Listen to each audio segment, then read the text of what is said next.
Socrates, Plato's mentor and inspiration, is in conversation with a man named Euthyphro, who prides himself on his understanding of what is godly or pious. Socrates, at the age of 70, is about to stand trial for the crime of asabeia, impiety, so he is keen to solicit advice from someone who professes expertise in these matters. But Socrates is soon astonished to discover the reason for Euthyphro's trip to Athens is that he is bringing a murder charge against his own father. The Athenians didn't have a civic prosecution service, so crimes had to be charged by individuals. Needless to say, for a man to prosecute his own parent was vanishingly rare. Socrates is even more puzzled when he hears that Euthyphro is charging his father with murder, and the murder victim isn't someone to whom Euthyphro is related. Here, though Plato couldn't have known it, we see a remarkable example of moral relativism in action. Socrates might be shocked by Euthyphro's lack of filial piety. But we probably aren't. As Euthyphro points out, it doesn't matter whether he's related to the victim or not. Murder is murder. This is surely a position that we would share. One life isn't worth more than another because you're family. And the more the story unfolds, the more sympathetic Euthyphro seems. A man working on his land got into a drunken altercation with another man and stabbed him. Euthyphro's father tied the drunk man by his hands and feet and threw him into a ditch. The man died of exposure. This makes Euthyphro even more unpopular with his family. His father had only killed a drunk murderer, and anyway, he didn't even kill him on purpose, just ignored him until he died of thirst or the cold. To Euthyphro's family, and apparently to Socrates, Euthyphro is the impious one, charging his father for a crime he barely even committed. But to a modern audience, I suspect Euthyphro's position looks like the ethical one.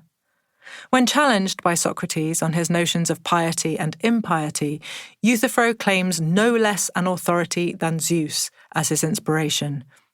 Everyone says Zeus is the ariston kai dikaiotaton, the best and most just of the gods, he says, and they think it even though Zeus put his own father, who deserved it by the way, in chains. Other Greeks might see filial devotion as the most ethical behaviour, but Euthyphro has drawn a very different lesson. The subject only goes more unclear as the two men discuss things further. This is often the case when Socrates is involved. But the questions he asks are ones we might also struggle to answer. If you have multiple gods who disagree, how do you know what is right? Two equally powerful deities could make equally strong cases for opposing actions, so we might find ourselves at a loss for what the most pious or godly behaviour is, even before Xenophanes confuses us further by telling us we're responsible for creating such chaotic deities. Xenophanes elaborates on his argument that gods are culturally specific, though his work survives to us only in frustratingly short fragments. He moves from the animal kingdom to the human one to refine his point. Ethiopians say their gods have black skin. Thracians say theirs have red hair. This is quite a radical view for someone writing 2.5 millennia ago. A few decades later, the philosopher Protagoras apparently had his work burned in the agora because he claimed that it wasn't possible to know whether or not gods exist. But while Xenophanes doesn't stray into such inflammatory agnosticism, he doesn't question the existence of gods. He does still observe that the way we depict or perceive gods might reflect our own appearances and values more than the god we claim to define. When I read these fragments now, I'm equally intrigued by a second point. Xenophanes asks us to imagine what would happen if those animals had hands and could draw, if they could make works of art, like people do. But he doesn't use the word anthropos, which means man in the sense of mankind, humans, rather than gods or animals. He uses the word andres, and this word means men as opposed to women. The Greeks loved to divide things into binaries, mortal and immortal, enslaved and free.